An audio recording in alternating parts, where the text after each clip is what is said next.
Սիրունտղայա շատնի, բարի լույս Դավիթ, բարի լույս, դու ես ինձ լավ քնեցիր, գիշերը չաշված 10 անգամ լացեց, զարթնեց, հա, քնել ես մինչև ժամը 10-ը,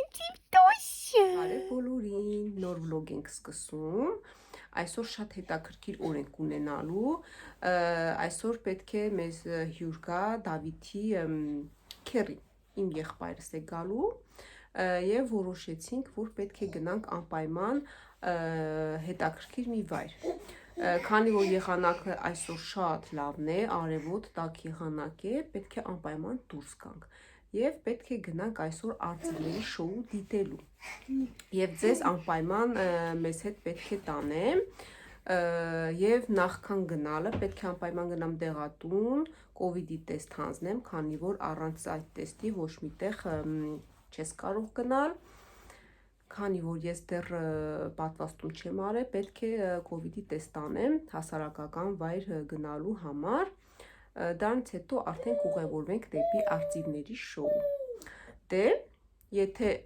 հետաքրքրեց, մնացեք մեզ հետ մինչև վերջ, բոլորին ցանկանում եմ բարի օր և բարի դիտում։ Je dois libérer un autre patient. Կովիդի տեստ ենք հանձնում, այսպիսի տեստեր են, եթե երկու գիծ եղավ, ուրեմն դրական է, եթե մի հատ է, ուրեմն լավ է։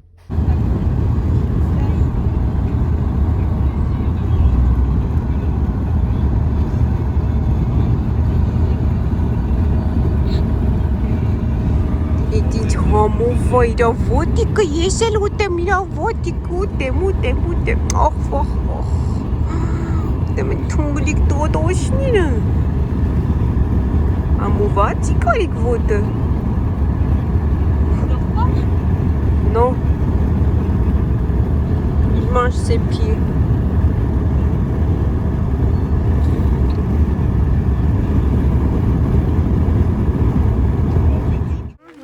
հասանք,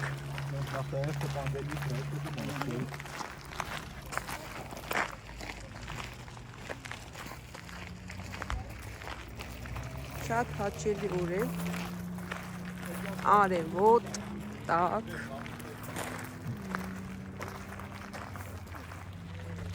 ես շատոյաստ ես,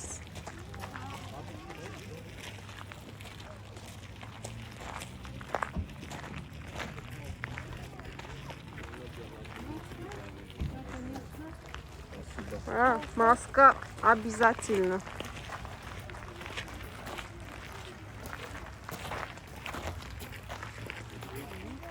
Minimum 20 Personen. Մեծերի համար 10 եվրո, երեխեքի համար 6.50։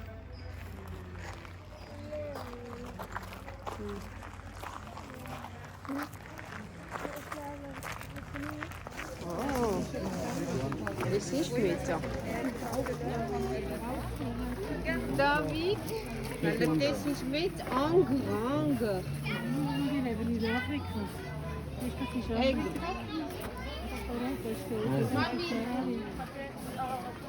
Երեք հատ, չէ, 4-5 Bonjour։ Ինչեք 3 կիլո կարող են քաշ ունենալ։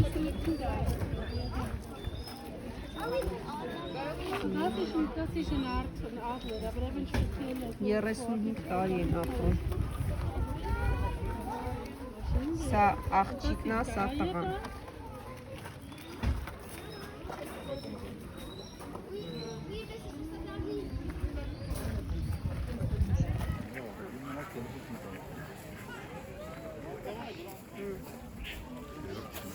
Հա, շատ սիրուն է, իրա պրիչոսկի են ինքը հենց էլ նայում է։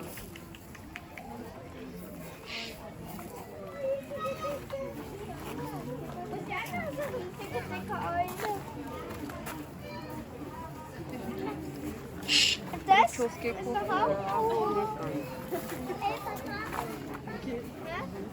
Այս սրանցից է ուղղակի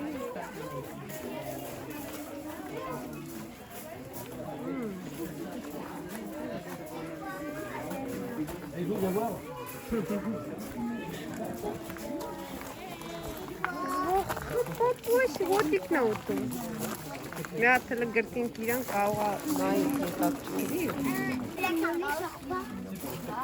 Čo? Հələ տես արջու արջիվը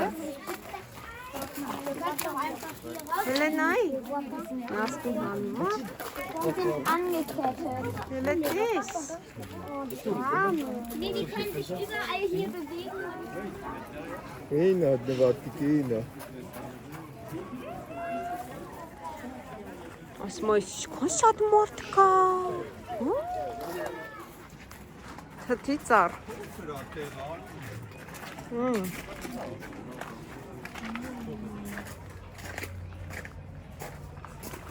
Թութ չկա վրեն Չէ, մի քիչ կա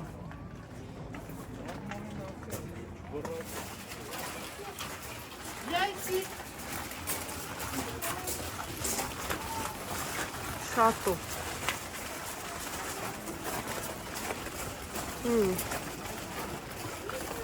Շատով սարքել են սրճարան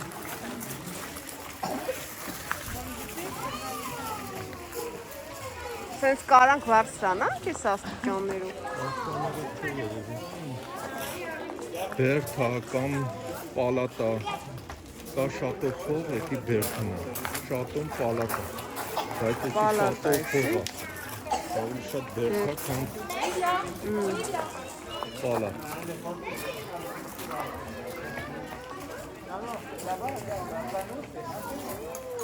Ուզում է փախնի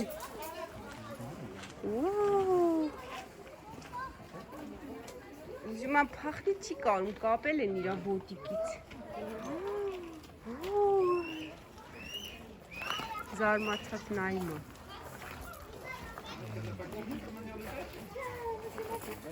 Դες տավ իրանք ջուր ունեն, դե ջուր է իրանց համար դրած հենց ուզում են խմեն, խմում են Այս մեկը չարաճճի է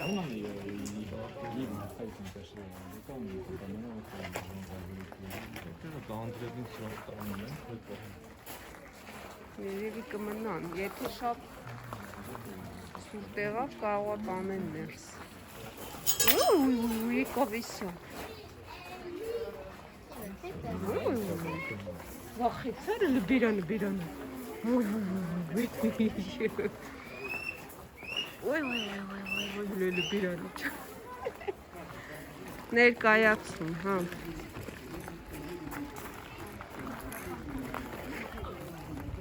Հիմա մի քիչ ժամանակ կա, պետք է նստենք, սպասենք, մինչև սկսվի Դա, ինչ կուտի իմ տղան Կամպոտ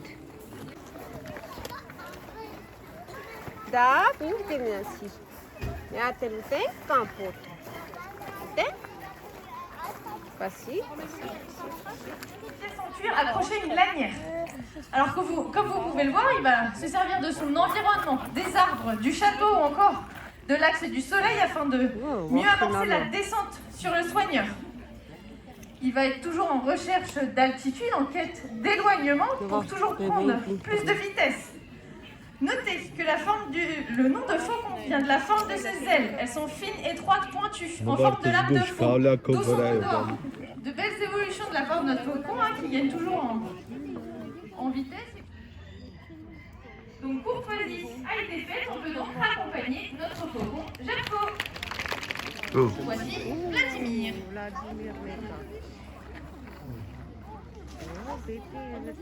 Alors le pigargue de Steller est également appelé pigargue empereur. Il a une envergure d'environ 2,50 m pour un poids de 6 kg. Certaines femelles dans la nature peuvent faire jusqu'à 9 kg. Ici, l'objectif est de rejoindre nos soigneurs sur la coursive supérieure du château. Cela lui demande donc une bonne dépense d'énergie, un bon battement d'aile pour revenir au niveau du perchoir tout en glissade.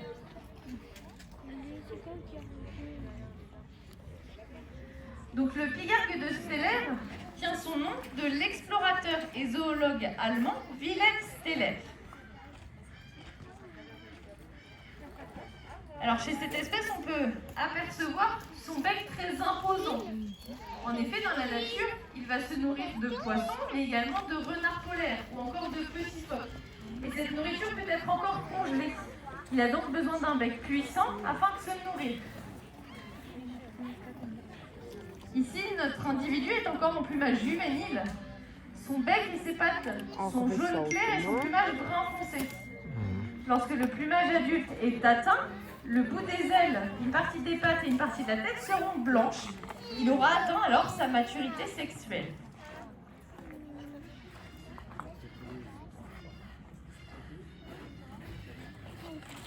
Donc Vladimir est en présentation avec nous depuis plusieurs semaines, voire plusieurs mois maintenant. Il fait très bien les choses. On va donc lui proposer une dernière remontée sur la coursive supérieure du château pour ensuite faire une dernière redescente au point de ce soigneur. Ainsi qu'il fait partie de la famille des échassiers. Évidemment, il fait bel et bien partie de la famille. Alors, dans la nature, il va se déplacer principalement en marchant comme cela. Il va chercher sa nourriture, des petits mammifères, des insectes ou encore des reptiles et notamment des serpents.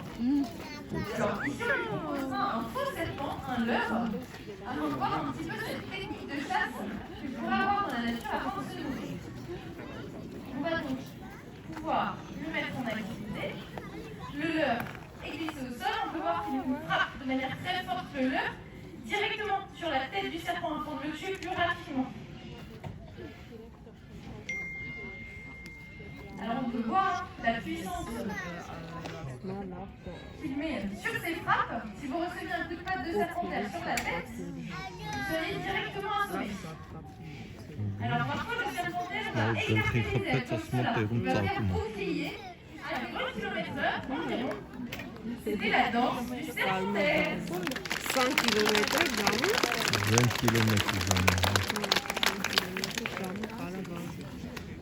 Pour retrouver en France, chez nous, on a également le vautour à tête blanche,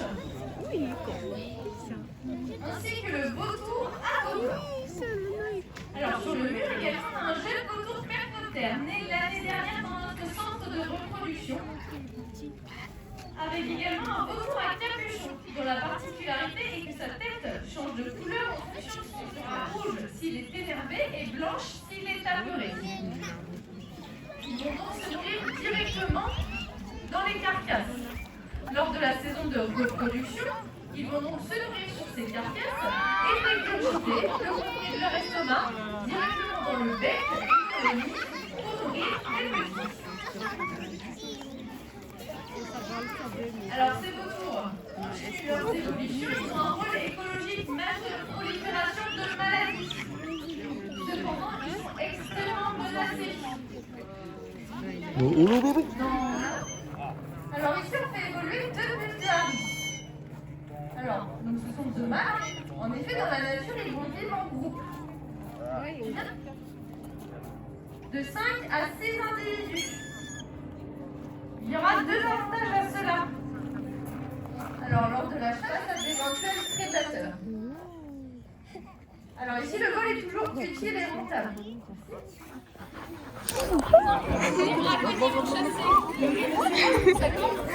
L'éléphant. Soit bien sécurisé avant de passer. Ici, le pigargue est un aigle pêcheur que l'on retrouve donc en Amérique du Nord. L'aigle royal est un aigle chasseur que l'on retrouve. Donc je le disais. C'est juste à côté de nous. Alors, elle est partie plutôt côté plaine. Elle est posée au niveau du mur.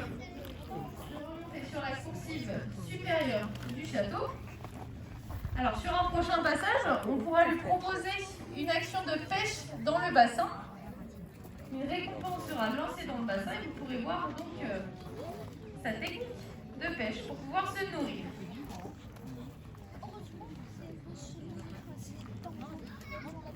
On va donc lui proposer une dernière remontée au point de son soigneur. Alors ne le quittez plus des yeux, l'action va être très rapide. la pêche est lancée dans le bassin, il la voit, s'en va sur les pattes, capture, c'est parfaitement exécuté. On peut applaudir notre bigargue appétente.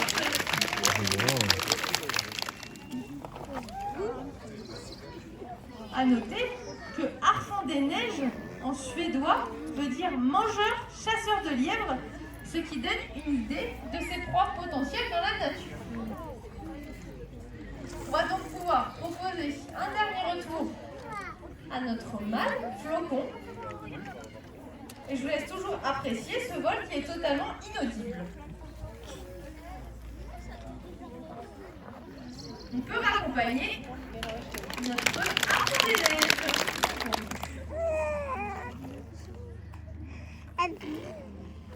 Nous rejoint. Et donc Ludwig va scruter son environnement et il va se servir, Ludwig, on se concentre. Il va se servir d'un caillou, d'un galet, et s'il lance avec force, précision et conviction, l'exercice, oui, il y a des gens, ne devrait pas prendre 1 heure, mais ça devrait être très rapide, je pense, ce soir. On triche pas. Alors, on est bien sûr en présence d'un œuf d'autruche, c'est un œuf en place que l'on fabrique tous les matins. Il respecte la dimension et la forme d'un œuf d'autruche, mais il est simplement plus facile à casser si on y sent encore demain. Alors, dans la nature, ces deux tours perchnoptères vont se mettre en file indienne, chacun avec leur caillou. Ces œufs d'autruche et se délecter du contenu. Et je dis, c'est très rapide ce soir, le tigre a cassé l'œuf. Et donc, se délecte du contenu. Donc, le choix du caillou est très important. Hein. En effet, s'il est trop lourd, il ne doit pas être trop lourd pour pouvoir être transporté, mais il ne doit pas être trop léger pour faire assez de dégâts. Cayenne. Alors, l'urulu à tête rouge fait environ 2 kg et il a une particularité. Pour un rapace, il a un odorat très développé. En effet, dans la nature, il va vivre dans des forêts très denses. Pour trouver sa nourriture, il va donc survoler la canopée. Comme la visibilité est extrêmement réduite, il va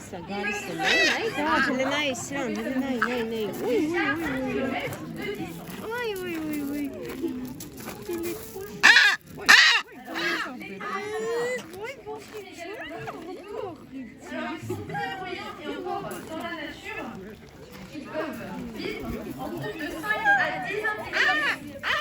Alors, ils savent très voler et ils sont très à l'aise au sol. En effet, ils sont les pattes plates de la rapace. Et dans la nature, ils vont déplacer les cailloux, les aller à la recherche de leur nourriture. Ça peut être Da, gëնում ես դու քերին ագրկե քեզի։ Հա? Հəbլա, ինքը իրան լավ ասում ու իրան գրկում է։ Պոպոս, արծիվներին տեսավ գնում է Մոնա։ Լավ էր արծիվների մոտ։ Մոնան էդ ինչ ասարկում։ Լևոն, էդ ինչ եք սարկում։ Կակա։ Դրանք Դավիթը ուտում է, դրանք ուտաշում։ Ay, Cassie. Amanlıklar apel. Եկավ Cassie-ը։ Օ, բլա։ Դե։ Հա։ Վայ։ Մոնա, տես Դավիթը ճաշի կա ուտում։